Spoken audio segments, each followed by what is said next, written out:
Hi guys, so this one is a little different. I wanted to show all this goodness that I'm working with on my daughter's hair. She is also 100% natural. She has never had a relaxer in her hair.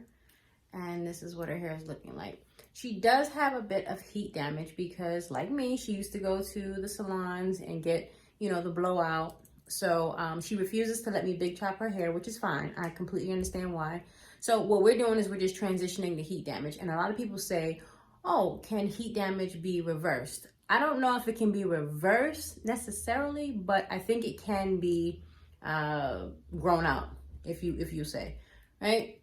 So if you look at her hair, just towards the very end, I would say is where it's damaged the most. All of this has grown out. She has been doing this for about the last 2 years, the same as me. She went to the salon 2 years ago, just like me, and ever since then, I've been doing her hair by myself. Okay, so we're here. About that much, I would say, is damaged from like heat. But this is a little too much for her in terms of cutting it off. So we're just gonna let it grow out and we'll snip, gradually. So today, the hairstyle that she asked for is just 2 braids going straight back. And since your girl don't know how to cornrow, what I do is I'll divide the hair in half like so. And then I'll section it in 3 parts. When I section in 3 parts, those are going to be secured by either rubber bands or some type of elastic band. And then I'll braid each section and then braid it into the next section. Okay, so I'll show you guys what that means. I always like to start from the back. Okay, so this is the shampoo that I use on her hair. And it is the Shea Moisture Jamaican Black Castor Oil Strengthen and Restore Shampoo. I've been using this on her hair since I can remember. I don't know, her hair just seems to really like it. It has shea butter, peppermint, and apple cider vinegar, and it says that it is safe for natural, chemically processed, or heat-styled hair. Okay? This is also what I used on my hair when I was transitioning, but then I stopped, and now I'm on the Mielle Organics. So that's her shampoo. Her, her conditioner. I don't use the same conditioner that comes with the set. I use the one that I showed you in a previous video, the Joico Moisture Balm treatment. That's what I use for her deep conditioner. So I do not use the regular rinse out conditioner in her hair, only because, I don't know, her hair is just extremely thick. It's extremely long, and I feel like to put all that conditioner in just for 5 minutes and then rinse it out, it's not really doing anything. So I just go straight from a shampoo into the deep conditioner. I use the Joico. Her hair loves it. It makes it really soft. It makes it manageable. And that's where we're sticking. So that from there, I go and I give her the same leave-in that I use, which is the Mielle Organics Pomegranate and Honey Leave-In Conditioner. As you see, my bottle is almost empty, but we're still making it work. Okay. And then I'll probably put a little bit of the moisturizing milk. I gave a review on this about 2 weeks ago, and I will say I love it. It definitely gives the moisture. You don't have to me anyway, you don't have to reapply throughout the week. It holds it. I typically do her hair like every 2 weeks, and I do my hair every week. If I braid her hair up and I use this, or I roll my hair up or something and I put this in it, I can still feel the moisture in my hands when I take it down a week to 2 weeks later. But again, everybody's hair is going to be different. This is also by Mielle Organics from their new rice water collection. It's the moisturizing milk. Very good, very good. Okay, for her edges, I'm going to use the same thing I use on mine, the Style Factor Edge Booster. And for the gel, the same thing, the Extreme Wet Line.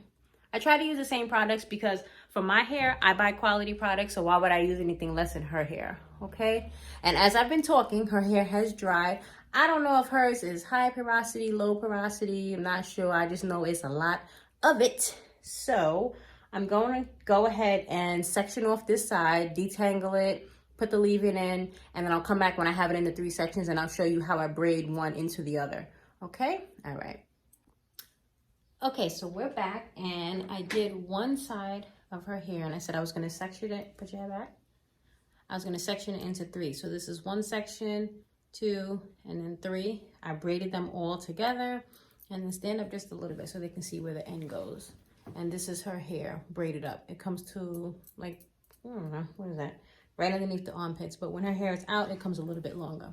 So I'm going to do the same thing on the other side. This is how I cheat to like cornrow, I guess you can say, since I don't know how.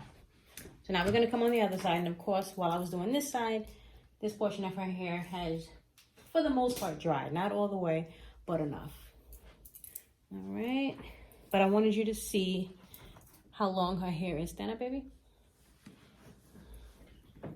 So look, this is pretty much tailbone. So who said natural hair don't grow long? Okay. So let's wet this side up because her hair dries really, really quickly. Even though it's so long and so thick, it dries extremely fast. All right. So we're gonna get that all nice and moisturized. And I'm gonna do the exact same thing. I'm gonna part it in threes and then I'll braid each one into the other one. Okay. I can kind of see where the part was in this first one and braid it a little bit with my nails. I'm trying to be gentle because she is very tender-headed, even though I've been doing her hair since she has been born. She's just not used to it and she does not like the pain whatsoever. Okay. Parting, parting, parting. Even though her hair is super thick and super long, because I use good products in her hair and I do deep conditioning, her hair is really easy to get through, even though it's thicker than mine and way longer than mine.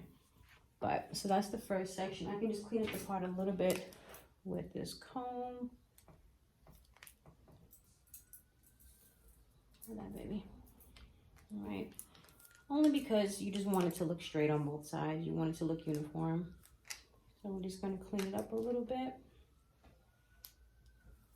Okay. And I do the same thing that I do on my hair. I'll deep condition hers for, you know, maybe 25 minutes, 30 minutes. If I have something to do, she might do it for like 35, 40 minutes. It just depends on how much time I have. Unlike my hair, I do hers every 2 weeks just because, yeah, look at it. It's a lot. You know, but I'm thinking about switching to doing weekly, the same amount of time as I do my hair. I'm just not sure because, you know, like I said, she has a lot of hair and it takes a lot out of you. So try doing 2 heads in one day. It's quite a bit of work. All right, so that section is done. Let's just wet it a little more. Then we're going to put some of the leave-in conditioner in it. And then I will detangle each section. And what I like to do with her sections is, even though I have it broken off, I'll break it off again, just so that it's easier for me to get through with the Tangle Teaser brush. Okay. We do not want to forget about those ends, even though soon I will be cutting them. But for now, while they're still on her head, I'm going to make sure that they're moisturized properly. All right. So we section it out a little bit.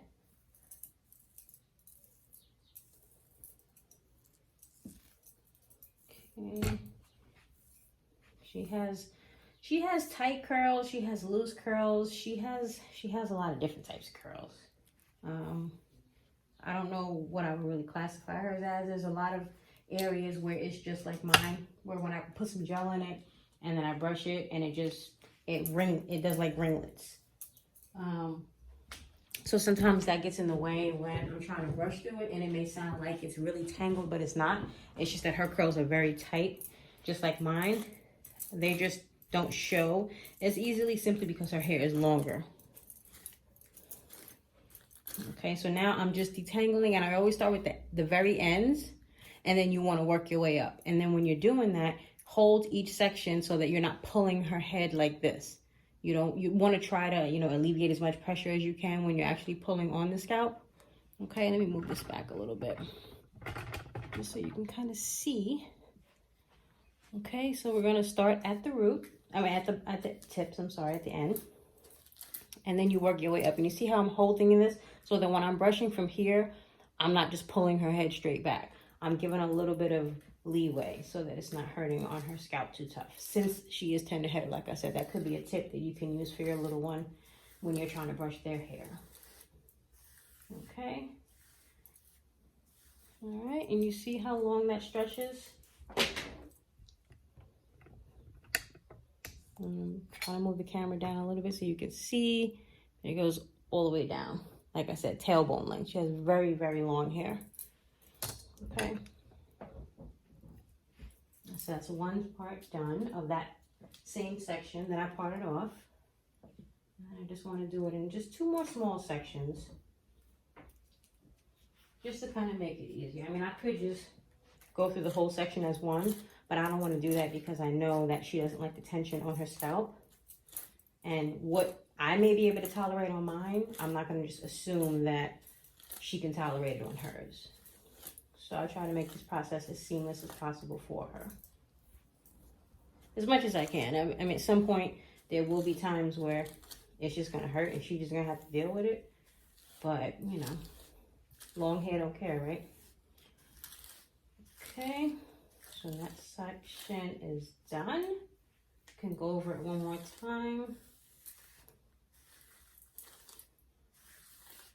When I did on the other side, I started from the front. I detangled the front and I came to the back. This time I just started from the back. There's no real reason. I just did it that way. It doesn't really matter where you start from. Just as long as each section is detangled separately. Okay. And we'll just put this in a clip to get it out of the way, but at least we know that once we finish, it's already detangled. When I start braiding, I always start from the front anyway, so it really doesn't matter which way you detangle from. Okay, now we're going to the middle section. We need to part this part. Okay, use my fingers just to kind of get it started. I'm just leading off of the other part that I had on the left side of her head, and then I will clean it up with the comb. Okay. I will say the front of her hair, in terms of heat damage, is a little more, because when she used to wear her hair straight from getting blowouts, that was the part that we would just constantly, you know, I guess you could say go over with the flat iron. So that has a little more damage to it. But it's starting to grow out, and she really only has, I would say in the front, she only has maybe about 3 inches of damaged hair. So it's really not that much. It's growing out quite nicely. It's just a matter of when she's ready to cut it. I'm not going to force her. I did the big chop, but I'm not going to force her to do that. So she has agreed to just do little snippets here and there, and I'm okay with that. So occasionally I'll, you know, trim the ends, but I won't take off too much because I know that's not something that she's comfortable with. Okay. So this part is pretty good. It's funny because I can part on other people's hair, but on mine, cannot do it. Okay. So let's go ahead and detangle the middle section. The front I'm going to put away for right now. Use another clip. Put it away. All right, and you see it's damp, but you see how fast it kind of just dried up again? So we're going to re-wet it. It's not that it's super dry, it's just that in terms of trying to detangle it and trying to comb it, if the hair dries too much, it's going to hurt when you try to comb through it. And I don't want to do that. I don't want to pull her hair. I don't want to hurt her. I don't want to kink it up anymore. So I try to keep it really wet. And then, of course, I put the leave-in conditioner on top of it. I make sure to get those ends. Okay. And then I will just do the same exact thing I did for this section. I'll section them off. Nothing too precise. I'm not trying to make actual parts in it. And then I'll just use the same tangle teaser that I used on the bottom section, and I will detangle this one. Again, starting from the ends and then working your way up, making sure that you're holding the portion in front of you with the hand that is not combing or brushing, so that you're not yanking her head too much. Okay. Sounds rough, but if you know the brush, you know it's not that. It's just that's the way it sounds. And again, when you have curls that are going through it, it's going to sound like it's raking, but it's really not. So it's fine. Okay.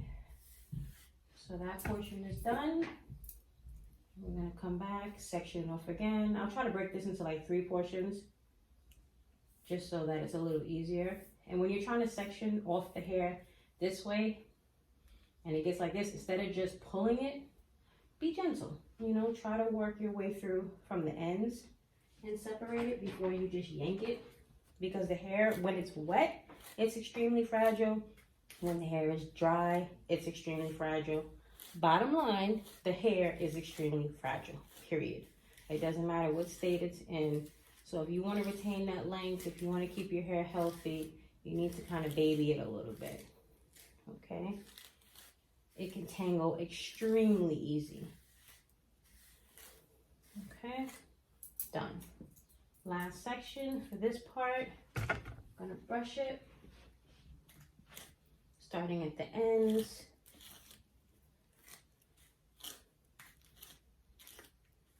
Okay, working our way up, holding it so that it's not putting too much tension on her head.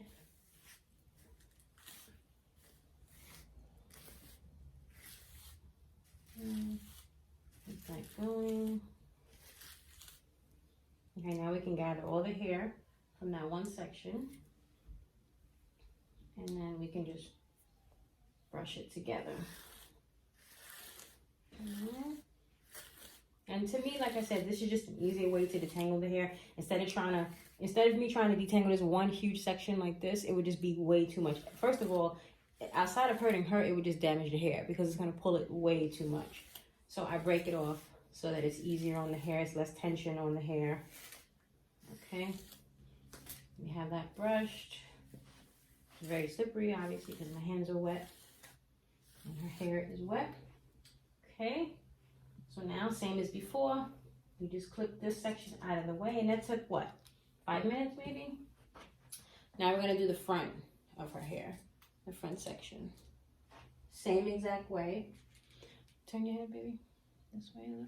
We're gonna wet it first, because this definitely dried up while I was doing the other section. You want to put the leave on while the hair is wet. I do mine in the shower. I do not wash her hair in the shower. I wash her hair in the sink. Obviously, when she's able to start doing her own hair, she'll be washing it, I guess, in the shower if that's what her preference is. But right now, I do it in the sink, and I do it in half. I'll section her entire head in half like this, and I'll wash one half at a time. I detangle one half at a time. I deep condition one half at a time. And then that's it. That's the way I have to work because her hair is so long. I have to do it in sections. Like, I mean, I know in the salons they do them all together, but I can't do it that way. I have to section it off. So that's what we're doing. Okay, so this is what I was talking about. This is the front section of her hair. And as you can see, from her root down to about right there, all of that is new growth. Or I'm not going to say reversed heat damage, but it's just hair that I was able to kind of get back to normal, if you want to say it that way. So from here, that needs to be cut off. All of that needs to be cut, because all of this is the stringy part, all of this is the damaged part. It even looks different if you just really look at it. It's a lot thinner. You can see my here, you can't really see my hand. When you get down here, you can see it. Okay, this is how you know where to cut your hair at. Outside of the line of demarcation, like I was explaining in my earlier video. If you can see whatever background you have in between the hair, that means the hair is too thin and it's not healthy, it's not flourishing, it's time to just let it go. You cut it all off. The thicker part is the healthier part of her hair. Okay? As I said, I do snip it from time to time. Okay, so we're going to section it off. Same as the other side. Okay. Just going to brush it.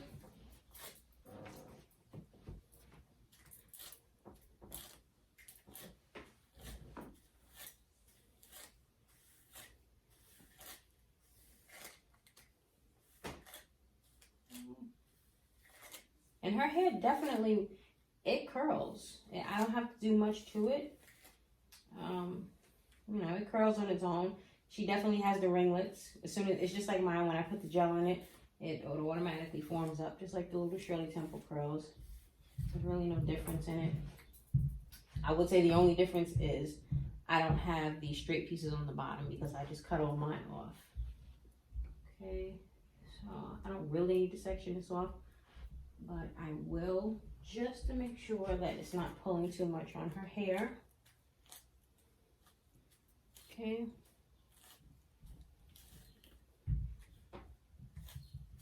Just want to get this nice and separated. And if you feel that when you're getting towards like the middle or the top section of the hair and you're feeling some kind of kinks, start at the bottom again. Never ever brush from the top to the bottom unless you just want to pull all your hair out, or whoever's hair you're doing. You want to start from the bottom and work your way up. Always, always, always. Okay? I don't use combs on her hair to like comb it. I'll use it to part it. The same as mine. I don't use combs on my hair. Her hair, I use a Tangle Teaser. My hair, I use a Denman brush. And if need be, if absolutely necessary, I will use the comb to part it. I don't, for my hair, since it's shorter, I can just use my nails to part it. Her hair is a lot longer, so I will use, I'll use a mixture of both. But to get it like just neat, I use a comb just for the parting. But I won't use it to actually comb her hair. All right, so now that section is completely detangled, just like the other two. What I'm gonna do is, just to smooth it down, I'll put a little bit of gel. Okay, just on the top areas. I don't need to bring it all the way down to her hair, but just on the top. Okay. And then I will, where's my brush? Where's my brush?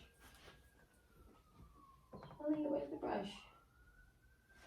I don't know.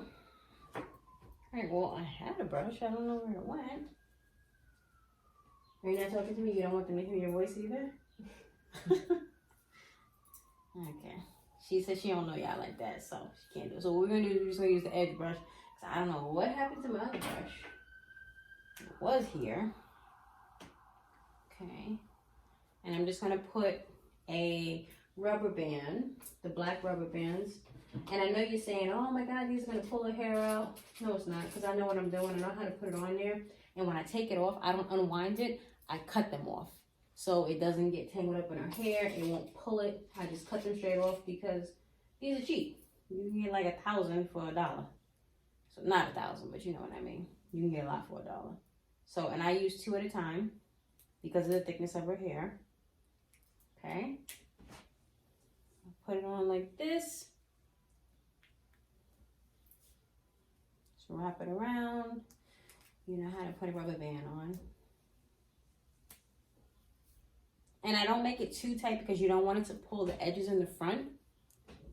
Okay, but you do want it tight enough to where it'll give a secure hold. And then I will 3-strand plait this and then just connect them to the rest of them, just like I did this one. Okay, so that is it. That is how I do her hair. That is how I cheat when I'm trying to cornrow. And thank you guys for watching. You want to say bye? Just put your hand up and say bye.